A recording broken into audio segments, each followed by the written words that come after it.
الحمد لله رب العالمين والصلاة والسلام على رسوله الكريم أما بعد فأعوذ بالله من الشيطان الرجيم بسم الله الرحمن الرحيم رب اشرح لي صدري ويسر لي أمري واحلل عقدة من لساني يفقهوا قولي ربي زدني علما ربي يسر ولا تعسر وأفوض أمري إلى الله إن الله بصير بالعباد۔ اللہ کے نام سے شروع کرتی ہوں، بڑا مہربان اور پلٹ پلٹ کر رحم فرمانے والا ہے۔ خلاصہ تفسیر قرآن پارہ نمبر 6۔ اس سپارے میں 2 صورتیں بیان ہوئی ہیں، سورۃ النساء اور سورۃ المائدہ۔ سورۃ النساء کا بقیہ حصہ ہم پڑھیں گے۔ اس کا آغاز اس بات سے ہوتا ہے کہ اسلامی معاشرہ دنیا کا پاکیزہ ترین معاشرہ ہے، اس لیے ہر فرد کا فرض ہے کہ وہ خیر کو عام کرے اور برائی کا خاتمہ کرے۔ لا يحب اللہ الجہر بالسوء من القول الا من ظلم وکان اللہ سمیعا علیما۔ اللہ تعالیٰ بری بات کے ساتھ آواز بلند کرنا پسند نہیں کرتا مگر جس پر ظلم کیا گیا ہو، اور اللہ ہمیشہ سے سب کچھ سننے اور سب کچھ جاننے والا ہے۔ بعض لوگوں کا مشغلہ ہوتا ہے کہ وہ دوسروں کی عیب جوئی کرتے ہیں، کسی کے حقیقی یا فرضی عیوب کو اچھالنے، ان کی تشہیر کرنے میں انہیں خاص لطف آتا ہے، اور بعض جو ہیں وہ منہ پھٹ ایسے ہوتے ہیں کہ چلتے پھرتے کسی نہ کسی کی عزت کی پگڑی اچھال دیتے ہیں، 2-4 نکات سنا کر اپنی برائی اپنی بڑائی کی تسکین کر لیتے ہیں اور دوسرے کی دل آزاری کر دیتے ہیں۔ یہ چیز باہمی محبت اور پیار کو جتنا نقصان پہنچاتی ہے، اس کا اندازہ وہی شخص کر سکتا ہے جس کو یہ معاملے، جس کے ساتھ ان چیزوں کا واسطہ پڑا ہو۔ اللہ رب العزت نے اس آیت میں واضح ہدایت فرما دی ہے، ایسی باتیں اللہ تعالیٰ کو سخت ناپسند ہے، ان سے باز آ جاؤ۔ کسی کی پس پشت غیبت، کسی کی منہ پہ توہین، کسی کی حد عزت، سب چیزوں کی ممانعت کر دی گئی ہے۔ ہاں، وہ شخص جس پر ظلم ہوا ہے یا اس کی حق تلفی ہوئی ہے، اسے رخصت ہے کہ وہ ظالم کے خلاف، ظالم کے ظلم کا برملا اظہار کر دے اور اپنی مظلومیت کی داستان بتا دے کہ میرے ساتھ یہ معاملہ ہوا ہے۔ اس کے بعد اگلا جو آتا ہے اس میں پوائنٹ، وہ آتا ہے اہل کتاب کے جرائم کی فہرست۔ پچھلے 5 پاروں میں مختلف جگہوں پر یہود اور نصارہ کے جرائم زیادتیوں کو تفصیل سے ذکر ہے، یہاں پر ان جرائم کا اجمالی طور پر بیان کیا گیا ہے۔ نمبر 1، انہوں نے اللہ تعالیٰ کی کتاب اور پیغمبر کو ماننے کے بجائے اللہ کے سامنے کہا کہ اللہ ہمارے سامنے آ جائے۔ پھر نمبر 2، انہوں نے کہا کہ شہر میں ہم سجدہ کرتے ہوئے داخل نہیں ہوں گے، جو اللہ نے حکم دیا انہوں نے اس بات کو بدل دیا۔ تیسرے نمبر پر آتا ہے ہفتے کے دن جو اللہ نے ان کو عبادت کا دن دیا، کاروبار زندگی منع فرمایا، انہوں نے اس میں بھی ہیلے کے ذریعے کام کیا اور ان کو عذاب ہوا۔ اس کے بعد آتا ہے اللہ نے ان سے کچھ وعدے کیے اور بار بار انہوں نے ان وعدوں کو توڑا، اللہ کی آیات کا کفر کیا، انبیاء کو شہید کیا۔ دن کے 70 انبیاء بھی ان یہودیوں کے، ان عیسائیوں کے ہاتھوں قتل ہوئے ہیں۔ 70 انبیاء کی دعوت کو قبول کرنے کے بجائے کہنے لگے ہمارے دلوں پر غلاف ہیں، ہمیں آپ کی باتیں سمجھ نہیں آتی ہیں، جو آپ کہتے ہیں وہ ہمیں لگتا ہے ٹھیک نہیں ہے۔ پھر آتا ہے کہ سیدہ مریم علیہ السلام پر انہوں نے بہتان لگایا۔ پھر آتا ہے کہ انہوں نے سیدنا عیسیٰ علیہ السلام کو پھانسی پر چڑھانے کا دعویٰ کیا۔ پھر آیا کہ برملا وہ سود کھاتے ہیں۔ اس کے بعد اگلا پوائنٹ اس میں آتا ہے سیدنا عیسیٰ علیہ السلام کو پھانسی پر نہیں چڑھایا گیا۔ یہ قرآن کی بڑی واضح آیات ہے اس سپارے میں۔ یہودی سمجھتے ہیں کہ انہوں نے حضرت سیدنا عیسیٰ کو پھانسی پر چڑھایا ہے، یہ ان کے جرائم میں شامل ہے کیونکہ وہ اس کے دعوے دار ہیں۔ عیسائی سمجھتے ہیں کہ انہیں پھانسی دی گئی ہے، اس لیے عیسائی یہودیوں کو اپنا دشمن سمجھتے تھے۔ جب عیسائی طاقتور ہو گئے تو یہودی ڈر گئے کہ کہیں عیسائی ہم سے بدلہ تو نہیں لے لیں گے اس معاملے میں۔ اس لیے عیسائی یہودیوں کو اپنا دشمن سمجھتے تھے۔ انہوں نے ایک پلاننگ کے تحت عیسائیوں میں یہ عقیدہ پھیلا دیا، نعوذ باللہ یہودیوں نے ہی پھیلایا یہ عقیدہ کہ عیسائی اللہ تعالیٰ کے بیٹے ہیں۔ انہوں نے پھانسی پا کر تمام عیسائیوں کے گناہوں کا کفارہ ادا کر دیا۔ تو اللہ تعالیٰ نے اس کو رد کرتے ہوئے فرمایا ہے وَمَا قَتَلُوهُ وَمَا صَلَبُوهُ وَلَٰكِن شُبِّهَ لَهُمْ وَإِنَّ الَّذِينَ اخْتَلَفُوا فِيهِ لَفِي شَكٍّ مِّنْهُ مَا لَهُم بِهِ مِنْ عِلْمٍ إِلَّا اتِّبَاعَ الظَّنِّ وَمَا قَتَلُوهُ يَقِينًا بَل رَّفَعَهُ اللَّهُ إِلَيْهِ وَكَانَ اللَّهُ عَزِيزًا حَكِيمًا۔ انہوں نے نہ تو عیسیٰ کو قتل کیا نہ اسے سولی پر چڑھایا، اور لیکن اس کے لیے اس مسیح کا ایک شبیہ بنا دیا گیا، اور لوگ جنہوں نے اس کے بارے میں اختلاف کیا ہے یقیناً اس کے متعلق بہت شک میں ہے۔ انہیں اس کے متعلق گمان ہے کہ گمان کی پیروی کے سوا کچھ علم نہیں ہے۔ انہوں نے اسے یقیناً قتل نہیں کیا بلکہ اللہ نے انہیں زندہ آسمانوں پر اٹھا لیا ہے، اور اللہ ہمیشہ سے ہر چیز پر غالب ہے۔ دین میں غلو کی ممانعت ہے۔ دین اللہ کا بنایا ہوا ہے، اس میں جو مسئلہ جس شخصیت کو جہاں رکھا گیا ہے وہ اللہ کا فیصلہ ہے، اس میں تبدیلی کرنے کی 1% بھی گنجائش نہیں ہے۔ اس لیے اپنی پسند ناپسند کی بنیاد پر کسی مسئلے میں غلو کرنے کی اجازت نہیں ہے۔ غلو کا کیا معنی ہوتا ہے؟ غلو کا معنی ہوتا ہے کسی چیز کو اس کی اصلی حیثیت سے بڑھا دینا۔ چونکہ عیسائی سیدنا عیسیٰ علیہ السلام کی شان میں غلو کرتے ہیں کہ انہیں اللہ کا رسول کی بجائے ابن اللہ یعنی اللہ کا بیٹا بنا دیا، پھر انہوں نے اللہ کا بیٹا بنانے کے بعد ان کو خدا ہی بنا لیا۔ تو اللہ تعالیٰ نے فرمایا یا اہل الکتاب لا تغلوا فی دینکم ولا تقولوا علی اللہ الا الحق، اہل کتاب اپنے دین میں غلو نہ کرو اور اللہ کے متعلق وہی بات کہو جو حق ہے۔ اس لیے نبی کریم صلی اللہ علیہ وسلم نے اپنی امت کو بھی مخاطب کر کے فرمایا کہ میری شان میں اس طرح غلو نہ کرنا جس طرح عیسائیوں نے سیدنا عیسیٰ علیہ السلام کی شان میں غلو کیا ہے۔ میں تو اللہ کا رسول ہوں اور اس کا بندہ ہوں۔ سورۃ النساء کے آخر پر اللہ تعالیٰ نے تمام لوگوں کو مخاطب کر کے ایمان لانے اور عمل کرنے کی دعوت دی ہے۔ فرمایا ہے یا ایھا الناس قد جاءکم برہان من ربکم وانزلنا الیکم نورا مبینا، اے لوگو تمہارے پاس تمہارے پروردگار کی طرف سے ایک دلیل آ چکی ہے اور ہم نے تمہاری طرف ایک واضح نشانی اتاری ہے۔ بس وہ لوگ جو اللہ پر ایمان لائے اور انہوں نے اسے مضبوطی سے پکڑا تو انہیں وہ اپنی رحمت اور اپنے فضل میں داخل کرے گا اور اپنے تک ان کو سیدھا راستہ دکھائے گا۔ اس کے ساتھ ہی الحمدللہ ہماری سورۃ النساء مکمل ہوتی ہے۔ اگلی سورت کا نام ہے مائدہ۔ مائدہ کا معنی ہوتا ہے دسترخوان۔ اس سورت میں دسترخوان کا واقعہ بیان ہوا ہے کہ سیدنا عیسیٰ علیہ السلام نے جب لوگوں کو دعوت دی تو ان کی دعوت قبول کرنے والوں نے کہا کیا آپ اپنے رب سے ہمارے لیے آسمان سے کھانا منگوا سکتے ہیں تاکہ ہمیں معلوم ہو کہ آپ اللہ کے سچے نبی ہیں اور ہم قوم کے سامنے اس کی گواہی بھی دیں۔ سیدنا عیسیٰ علیہ السلام نے دعا کی تو اللہ تعالیٰ نے ان کے مطالبے کے مطابق آسمان سے مختلف کھانوں سے بھرا ہوا دسترخوان نازل فرمایا۔ اسی وجہ سے اس سورت کا نام سورۃ المائدہ ہے۔ پچھلی سورۃ النساء میں خاندانی اور ریاستی اداروں کی تنظیم سازی کے اصول بیان کیے گئے، اور اس سورت میں سورہ مائدہ میں اسلامی عدالتوں کے قیام اور اسلام کے فوجداری قوانین کا ذکر ہے۔ ان قوانین سے پہلے تکمیل دین اور آخری دین ہونے کا بھی اعلان کیا گیا ہے تاکہ لوگوں کو معلوم ہو جائے کہ آخری دین میں زندگی کے تمام شعبوں سے متعلق قوانین کا ہونا ضروری ہے، اور یہ قیامت تک کے لیے اللہ تعالیٰ کی آخری اور حتمی ہدایت ہے۔ اللہ تعالیٰ نے فرمایا الیوم اکملت لکم دینکم واتممت علیکم نعمتی ورضیت لکم الاسلام دینا، اور آج میں نے تمہارے لیے تمہارے دین مکمل کر دیا ہے اور تم پر اپنی نعمت پوری کر دی ہے اور تمہارے لیے اسلام کو دین کی حیثیت سے پسند کیا ہے۔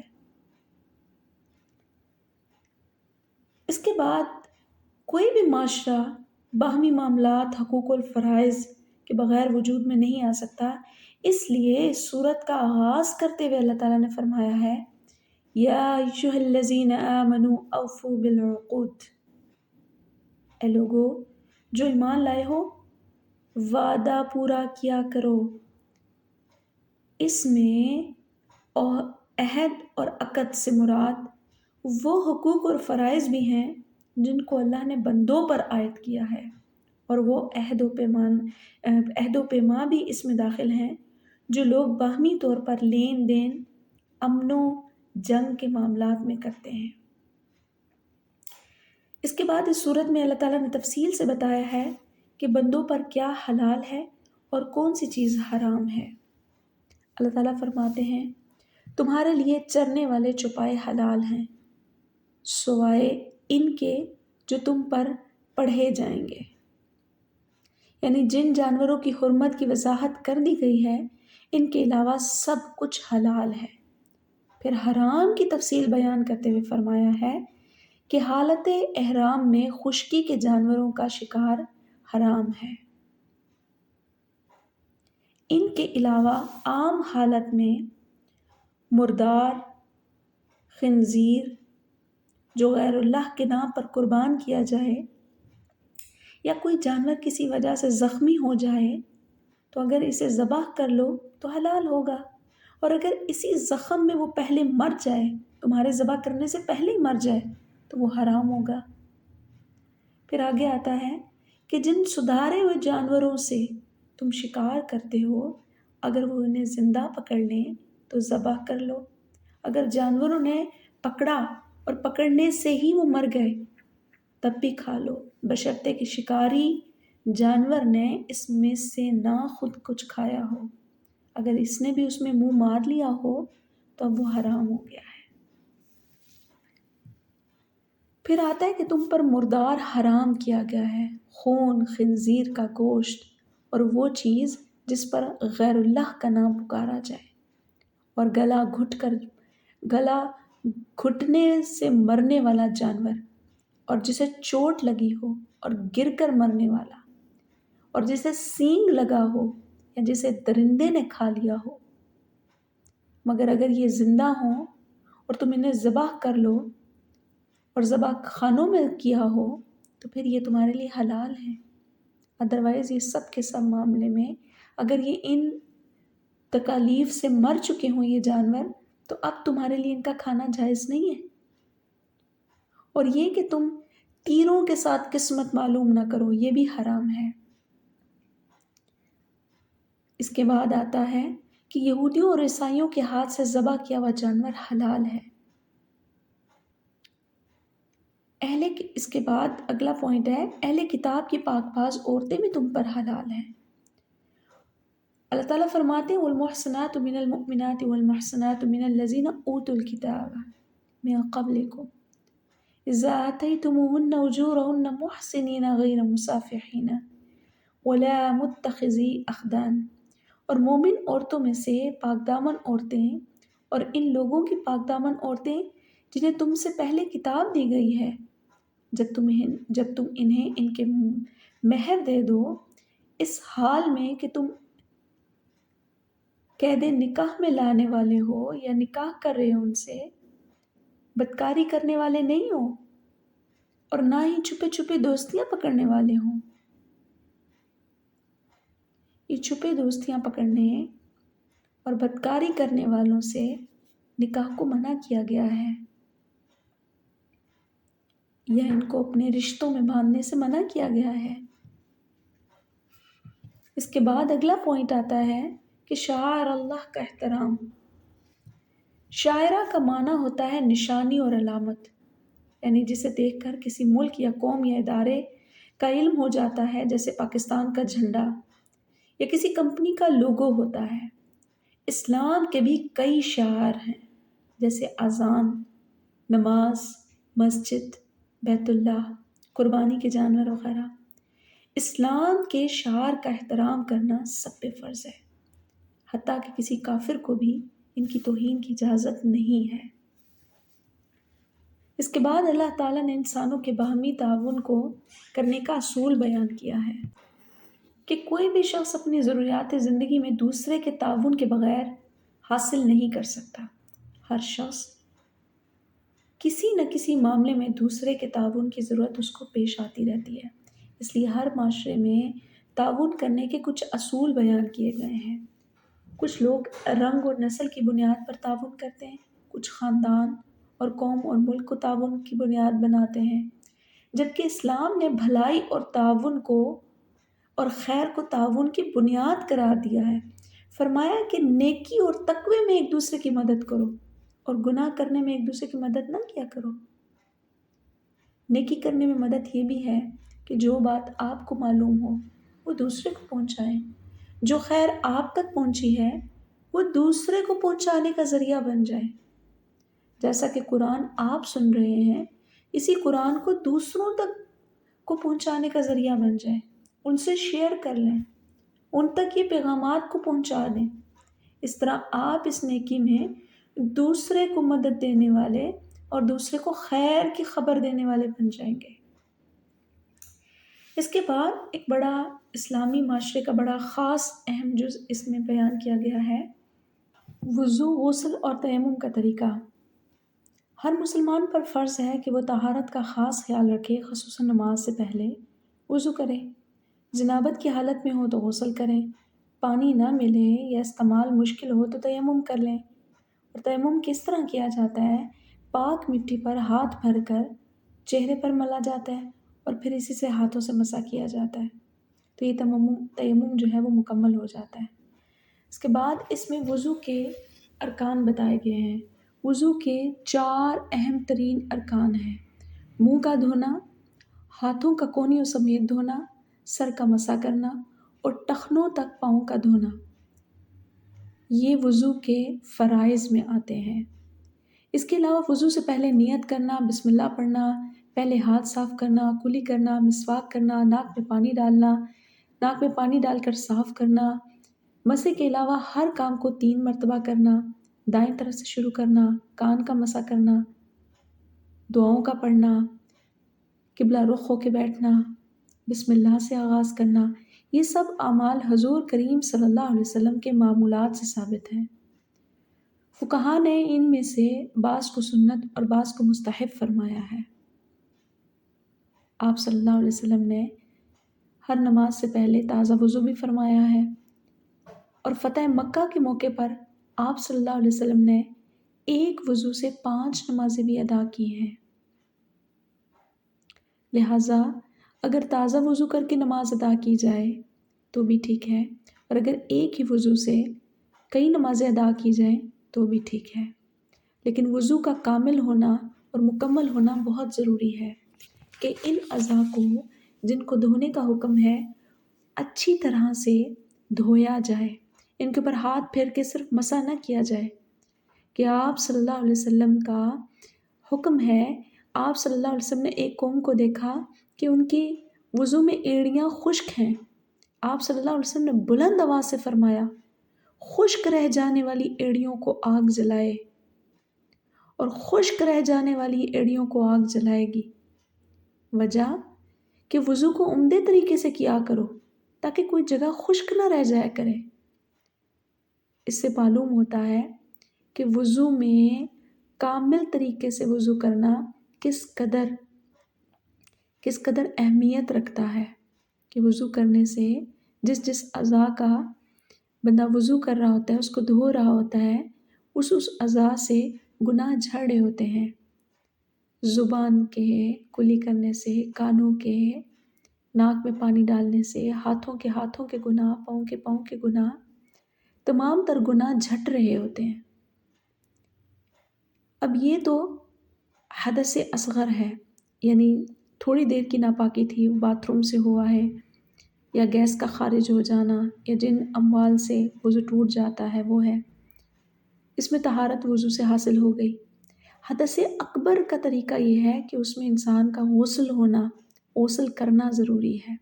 جب تک وہ غسل نہیں کرے گا وہ پاک نہیں ہوگا۔ اس میں انسان کا جنبی ہو جانا یا انزال ہو جانا، یا خواتین کا حیض سے پاک ہونا، نفاس سے پاک ہونا، تو تو جو چیز فرض غسل آتے ہیں اس پر، جب تک کہ وہ ان غسل کو فرض ہو اور وہ غسل نہ کر لے پورا، اس ٹائم تک وہ اس کو مکمل طہارت نہیں ملتی ہے۔ اگلا حکم آتا ہے معاشرے کی بنیاد عدل و انصاف پر ہے۔ جو قومیں بھی معاشرے میں ہیں، جتنی قومیں بھی ہیں اور جن کے معاشرے بنے ہوئے ہیں، بہترین معاشرے، وہ عدل و انصاف پر قائم ہوتے ہیں اور قائم رہتے ہیں۔ عدل و انصاف اور اسلامی معاشرے کا درہ امتیاز ہے، اس لیے فرمایا گیا ہے کہ ہر کیس کا فیصلہ قرآن اور سنت کے مطابق کیا جائے۔ اس سے آگے بیان ہوا ہے کہ قومی زندگی کا انحصار جہاد پر ہے، یعنی رسول اللہ صلی اللہ علیہ وسلم نے فرمایا ہے کہ جس شخص نے زندگی میں کبھی جہاد نہیں کیا اور جہاد کرنے کی نیت بھی کبھی نہیں کی، وہ جب بھی مرے گا اسے نفاق کے ایک شعبے پر موت آئے گی۔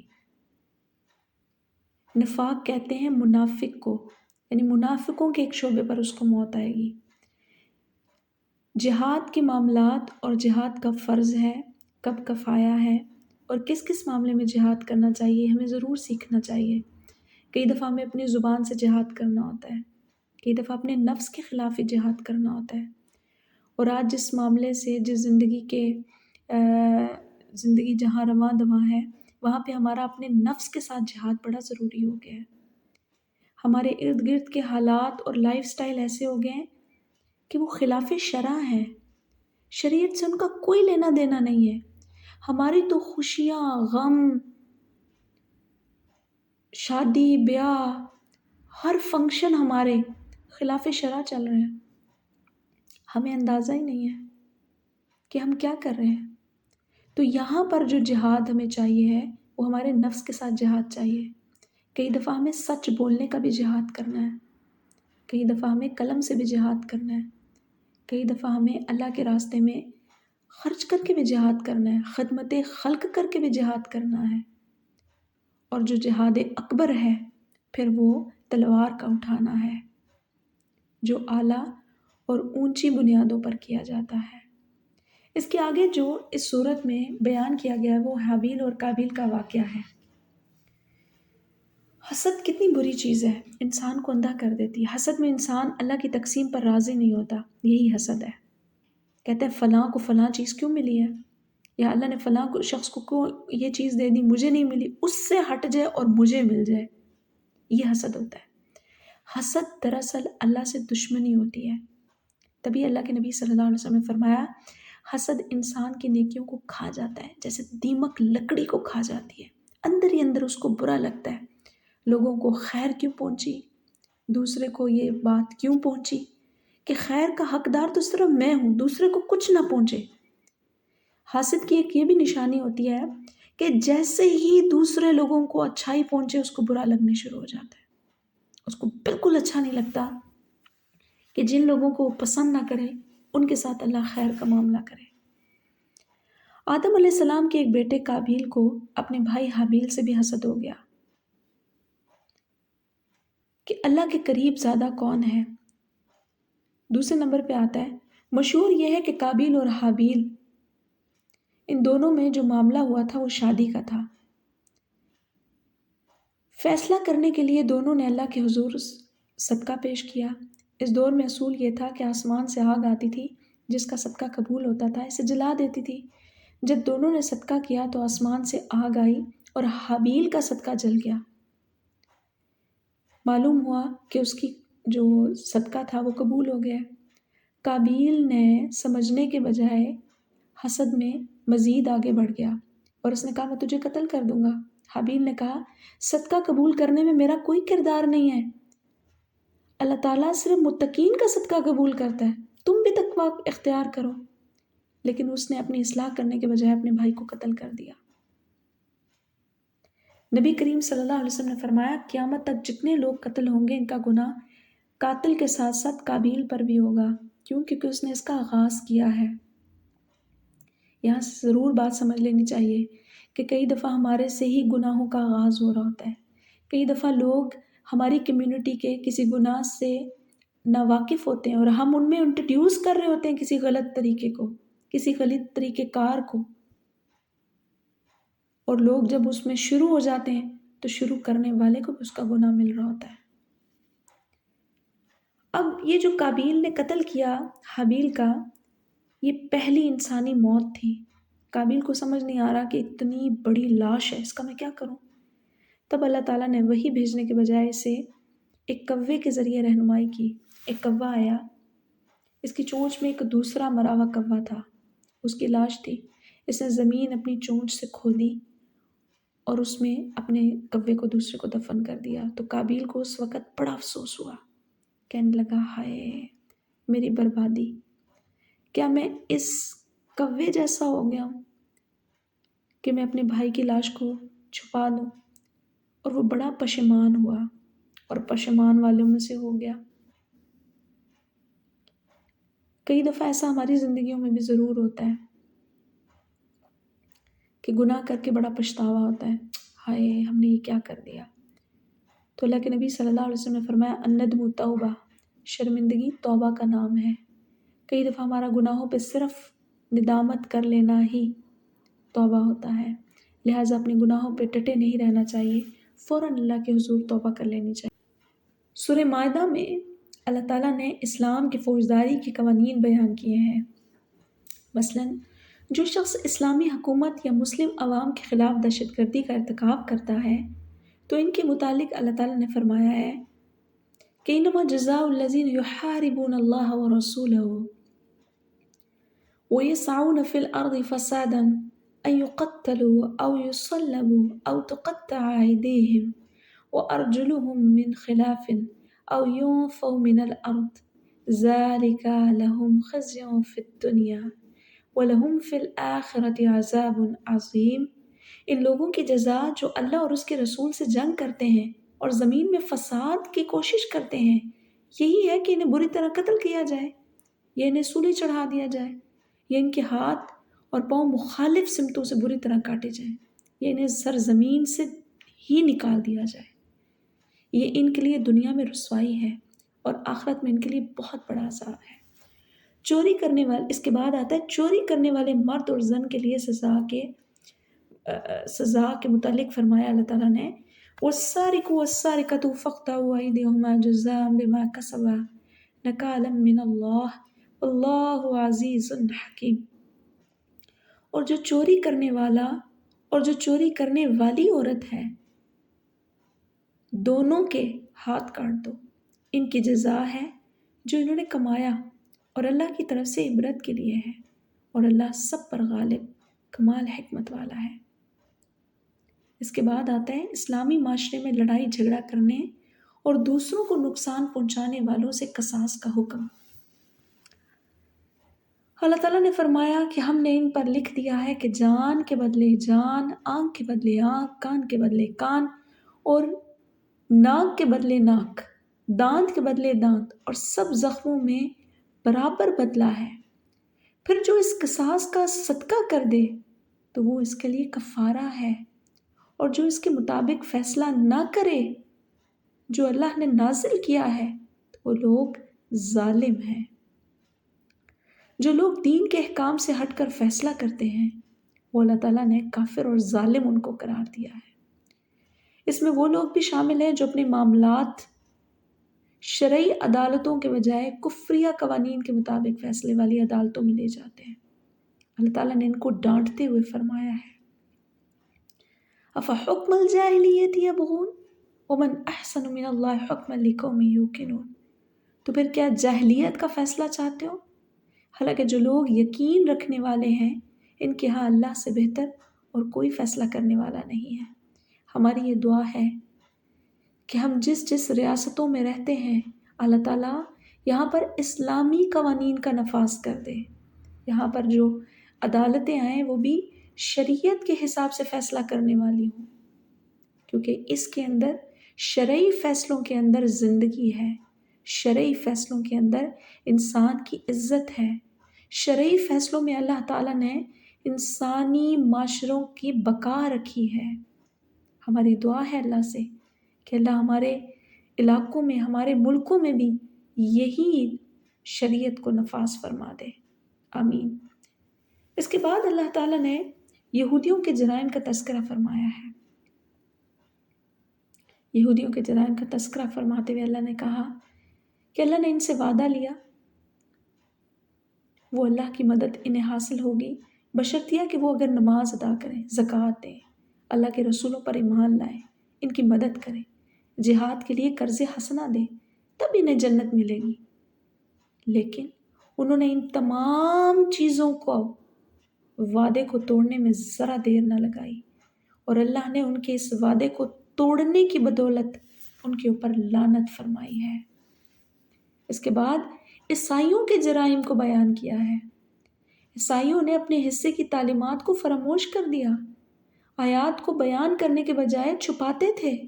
سیدنا عیسیٰ علیہ السلام کے متعلق ان کے دو فرقے ہیں، ایک کہتا ہے کہ وہ اللہ کا بیٹے ہیں، دوسرا سمجھتا ہے کہ اللہ، مریم اور عیسیٰ علیہ السلام مل کر خدا بنتے ہیں، نعوذ باللہ، اور کائنات کا سسٹم چلا رہے ہیں۔ اللہ نے ان دونوں فرقوں کی نفی کی ہے۔ اس کے بعد اگلا آتا ہے یہود اور نصارہ سے دوستی۔ یہود اور نصارہ کے جرائم کا تذکرہ کرنے کے بعد اللہ تعالیٰ نے مسلمانوں کو ان سے دوستی کرنے سے منع فرمایا ہے۔ فرمایا کہ اے لوگو، یہود اور نصارہ کو آپس میں دوست نہ بنایا کرو، یہ تو ایک دوسرے کا دوست ہے، تمہارے دوست نہیں ہیں۔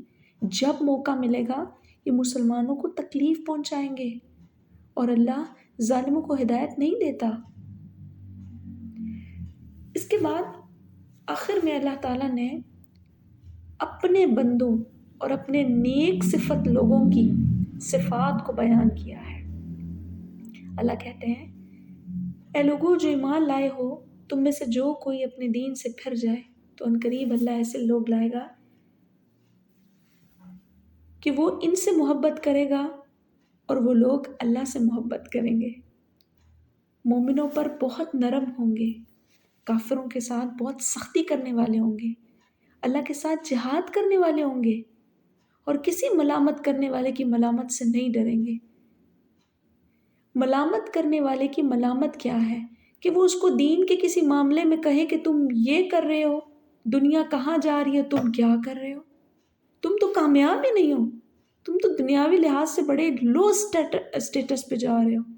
دیکھو، اگر تم ایسا نہ کرو بلکہ اپنے پیسے کو یہاں استعمال کرو، تمہیں ڈبل پروفٹ ہوگا، جبکہ وہ سود کی ترغیب دے رہا ہوگا۔ اور یہ ان معاملات میں اس سے بالکل قطعاً نہیں ڈرتے ہیں۔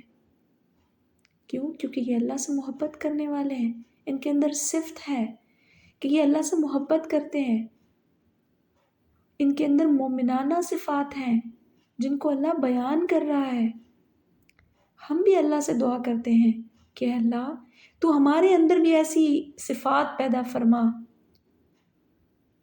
جو اس دنیا میں بھی اور آخرت میں بھی تیری خوشنودی، تیری محبت اور تیرے قرب کا باعث بنے۔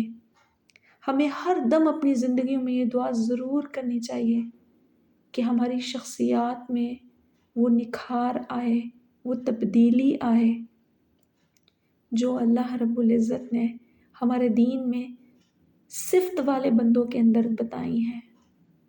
روزانہ کی ایک تبدیلی کی کوشش کریں گے نا تو 365 دن تو سال کے بنتے ہیں۔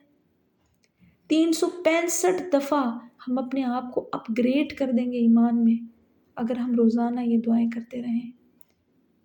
وآخر دعوانا ان الحمد للہ رب العالمین۔